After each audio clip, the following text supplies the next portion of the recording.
আচ্ছা, কেউ একজন নামাজ পড়ে না কেন? আমি তোমার সম্পর্কে বলছি না, আমার প্রিয় ছেলে বা প্রিয় মেয়ে। শুধু প্রশ্নটি নিয়ে চিন্তা করো যে মানুষ কেন নামাজ পড়ে না। এর অনেকগুলো উত্তর থাকতে পারে, আর এই প্রশ্নের উত্তর আল্লাহর কাছেও আছে। উত্তরটা খুবই ভয়ঙ্কর। এই উত্তরটি আমি খুতবার শুরুতে পড়েছি। তিনি বলেন, ফালা সাদ্দাকা ওয়ালা সাল্লা ওয়ালাকিন কাযযাবা ওয়া তাওয়াল্লা। সে আসলে সত্য গ্রহণ করেনি এবং সে নামাজও পড়েনি। তিনি কাফির সম্পর্কে বলছিলেন। তিনি দুইটা জিনিস বলেছেন, এই লোকটি সত্য গ্রহণ করেনি এবং নামাজও পড়েনি। কথাটা ভাবনার উদ্রেক করে। যদি বলা হয় সে সত্য গ্রহণ করেনি, আমার আশা হলো তিনি বলবেন লা সাদ্দাকা ওয়ালা আমানা, কিন্তু তিনি বলছেন লা সাল্লা। এর মানে হলো আল্লাহর সত্য গ্রহণ করার ব্যাপারে তোমার অন্তরে কিছু একটা মিসিং আছে। না না না, বাচ্চাটা বলে আমি আল্লাহকে বিশ্বাস করি, আমি মুসলিম। হ্যাঁ, তুমি এখানে মুসলিম, তোমার মাথায়। কিন্তু এই সত্য তো শুধু তোমার মাথার জন্য না, এই সত্য তোমার অন্তরের জন্য।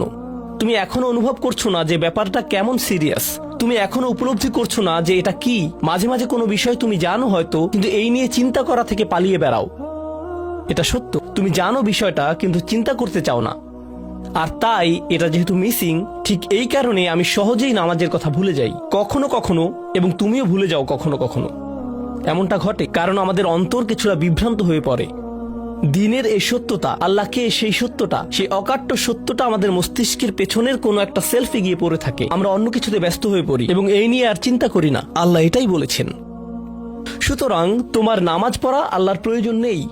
এমনকি তুমি যদি নামাজ পড়ো, আমি পড়তে বলছি এই কারণে, তখন কি করো? নামাজের জন্য কিভাবে নিয়ত করো? তখন আমি 4 রাকাত নামাজ পড়বো, দাঁড়ালাম, কারণ আমার আব্বা বারবার পড়তে বলছেন। আল্লাহু আকবার। নবী সাল্লাল্লাহু আলাইহি সাল্লাম আমাদের বলেছেন, নিয়ত সঠিক না হলে কাজের কোনো মূল্য থাকে না। ইন্নামাল আমালু বিন্নিয়াহ, ইন্নামাল আমালু বিন্নিয়াত। এমনকি যদি তুমি কাজটা করেও থাকো কিন্তু তোমার নিয়ত ছিল আমি শুধু তোমাকে বিরক্ত করি, এটাই তোমার নিয়ত, তখন এই নামাজ আমার যেমন কোনো উপকার করবে না, ঠিক তেমনি তোমারও কোনো উপকার করবে না। তোমার সত্যিকারের আন্তরিক নামাজ থেকে একমাত্র যে উপকৃত হবে সে হলো তুমি নিজে। এখন এটাই সেই প্রশ্নের উত্তর যে কেন একজন মানুষ নামাজ পড়ে না। আরো 2টা কথা তোমার সম্পর্কে বলতে চাই। তার মাঝে একটা হলো নামাজ পড়ার উদ্দেশ্য কি, কোন কারণে পড়ব। কারণ তুমি হয়তো ভাবছো নামাজ পড়ার উদ্দেশ্য হলো তুমি যেন জাহান্নামে না জ্বলো। নামাজ পড়ার উদ্দেশ্য হলো তুমি যদি নামাজ না পড়ো আল্লাহ তোমাকে ঘৃণা করবেন। নামাজ পড়ার উদ্দেশ্য হলো তুমি যদি নামাজ না পড়ো তুমি শাস্তি পাবে, অথবা তুমি আর মুসলিমই থাকবে না, ফেরেশতারা তোমাকে অভিশাপ দিবে। সমস্ত নেতিবাচক বিষয়। আল্লাহ ওই সমস্ত উদ্দেশ্যের কথা উল্লেখ করেননি। নেতিবাচক কিছু থেকে মুক্তি পাওয়া নামাজের মূল উদ্দেশ্য নয়। নামাজের মূল উদ্দেশ্য হলো ইতিবাচক কিছুর দিকে ছুটে চলা, এটাই নামাজের উদ্দেশ্য। এমন 2 ছাত্রের মধ্যে পার্থক্য জানো? একজন লেখাপড়া করে যেন সে ফেল না করে, আর অন্যজন লেখাপড়া করে কারণ সে ওই সাবজেক্টটা পড়তে ভালোবাসে। একজন ছাত্র পড়ালেখা করছে পজিটিভ কিছুর জন্য, আর অন্যজন পড়ালেখা করছে কারণ সে এমন কিছু থেকে বাঁচতে চাচ্ছে যা নেগেটিভ। একজন কর্মচারী তার চাকরিটাকে দারুণ ভালোবাসে, আর অন্য একজন কর্মচারী শুধু চায় সে যেন চাকরিটা না হারায়। তারা একই চাকরি করছে, একেবারে অভিন্ন চাকরি, কিন্তু একজন চাকরিটা করতে পেরে কি যে খুশি, কত যে আনন্দ তার, আর অন্যজন খুবই হতাশ, সবসময় মনমরা ভাব। কেন?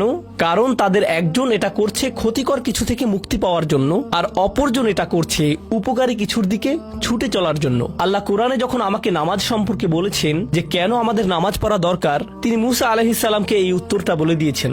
যখন তিনি তার সাথে সাক্ষাৎ করেছিলেন তিনি বলেছেন, আকিমিস সলাতা লিযিকরি, আর আমাকে স্মরণ করার উদ্দেশ্যে নামাজ কায়েম করো। তোমার নামাজ ঠিক রাখো যেন তুমি তোমার রবকে স্মরণ করতে পারো। আমি তোমাকে ইতিমধ্যে বলেছি যে তোমার আমার সম্পর্কটা খুবই সীমিত, কিন্তু তোমার সাথে আল্লাহর সম্পর্কটা অনেক আগে থেকে শুরু হয়েছিল, আর তার সাথে তোমার এই সম্পর্কটা অনন্তকাল ধরে বলবৎ থাকবে। তাই সেই সম্পর্কটির কথা স্মরণে আনা আবশ্যক, কারণ ভালো যত কিছু তোমার কাছে আসে তা আসে ওই সম্পর্কটা থেকেই। সামান্য কিছু ভালো জিনিস তোমার বাবার কাছ থেকে আসে, কিছু কিছু ভালো জিনিস, কিন্তু সকল ভালো জিনিস যা তোমার কাছে আসে তা আসে একমাত্র ওই সম্পর্কটির কারণে। যদি তুমি চাও সকল উপকারী জিনিস তোমার জীবনে অবস্থান করুক, তখন তোমাকে অবশ্যই তার কথা স্মরণ করতে হবে, যার নিকট থেকে সকল কল্যাণের আগমন ঘটে, যার নিকট থেকে সকল নিয়ামতের আগমন ঘটে, সকল রিজিকের আগমন ঘটে, সকল হেদায়েতের আগমন ঘটে। আর তাই আল্লাহ বলছেন, সর্বোত্তম যে উপায়ে তুমি এটা করবে তা হলো নামাজের মাধ্যমে তুমি আমাকে স্মরণ করবে। এজন্যই তোমার নামাজ পড়া দরকার। আচ্ছা, পরিশেষে এজন্যই তোমার এটা করা উচিত, কিন্তু তুমি এটা করছো বলেই সঠিক নিয়ত সহকারে আল্লাহ বলছেন, কেবল এখানেই শেষ নয়, এর কিছু উপকারিতাও আছে।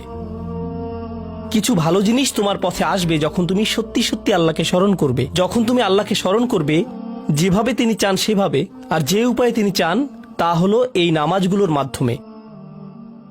তুমি যদি এটা করতে পারো, আল্লাহ বলছেন, ইন্না সলাতা তানহা আনিল ফাহশা ওয়াল মুনকার। এমনকি এই আয়াতেও ওয়ালা যিকরুল্লাহি আকবার, তিনি বলছেন নামাজের মধ্যে এই উপকারটি আছে যে এটা তোমাকে অশ্লীলতায় পড়ে যাওয়া থেকে রক্ষা করবে।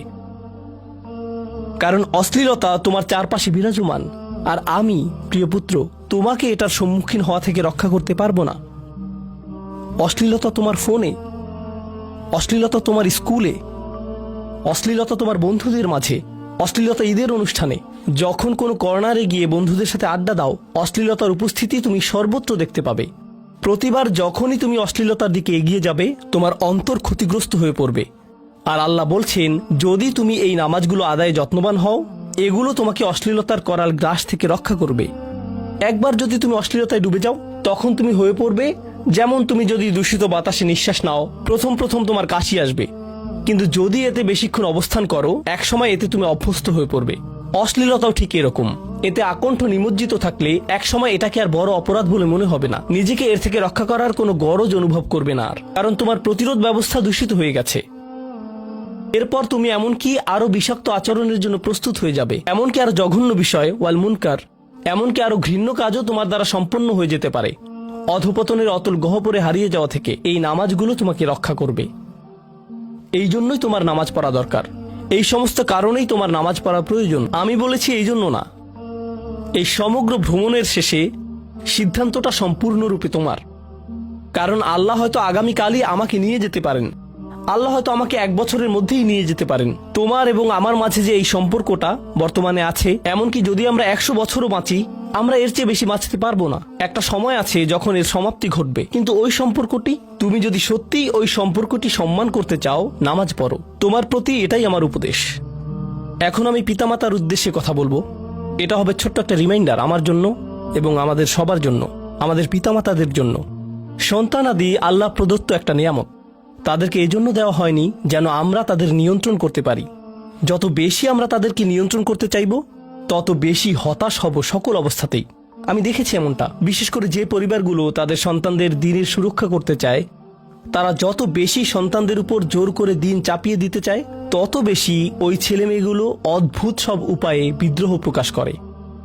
কারণ যে বিষয়টা আল্লাহ চান আপনি তাদেরকে প্রদান করুন, আপনার ছেলে মেয়েদের কাছে আপনার যে সুযোগ আছে সেটা তাদেরকে আপনার আদেশ নিষেধ মানতে বাধ্য করার জন্য নয়। সুযোগটা এই জন্য দেয়া হয়েছে যেন আপনি তাদেরকে এমন সব বিষয়ে চিন্তা করাতে পারেন যা শুধু আপনার পক্ষেই চিন্তা করানো সম্ভব, তাদেরকে এমন সব বিষয়ে পছন্দ করাতে পারেন যা শুধু আপনার পক্ষেই পছন্দ করানো সম্ভব।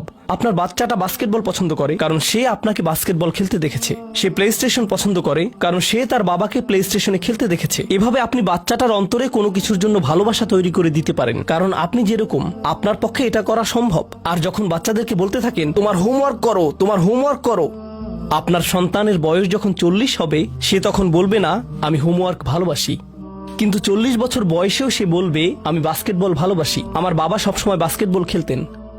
আপনি যা ভালোবাসেন তা ট্রান্সফার হয়ে তার কাছে চলে যায়, আর যা করতে বলেন তা প্রত্যাখ্যাত হয়ে যায়। এমনটি আপনার ক্ষেত্রেও ঘটেছিল। আপনার ছেলে মেয়েদের কথা ভুলে যান, আপনার নিজের বাস্তবতা ওইটাই।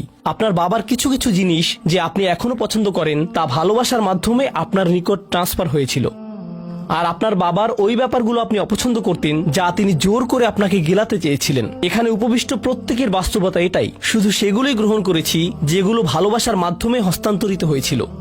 ঠিক এই ইশারাটাই আমাদের পিতামাতাদেরকে দেয়া হয়েছে সূরাতুল ইসরার এই আয়াতে। রব্বির হামহুমা কামা রব্বায়ানি সগীরা। রব্বায়ানি মানে যখন তারবিয়া ব্যবহার করা হয় একটি চারা গাছ বড় করার জন্য, আপনাকে চারা গাছটির যত্ন নিতে হবে, এর সযত্নে প্রতিপালন করতে হবে। গাছটির প্রতি চিৎকার চেঁচামেচি করলে তো হবে না, তাড়াতাড়ি বড় হও, তাড়াতাড়ি লম্বা হও। আপনার একে সময় প্রদান করতে হবে। অনেক সময় পোকামাকড় এসে এর পাতাগুলো খেয়ে ফেলতে চাইবে, আপনাকে তখন পোকামাকড় সরিয়ে দিতে হবে। কখনো কখনো একটু কঠোর আচরণ করতে হবে, শুধু অতটুকুই যেন পোকামাকড়গুলো দূর হয়ে যায়। এরপর আবারও এতে পানি দিতে হবে। আমাদের বাচ্চাদের সাথে আমাদের উদাহরণটা ঠিক এমনই।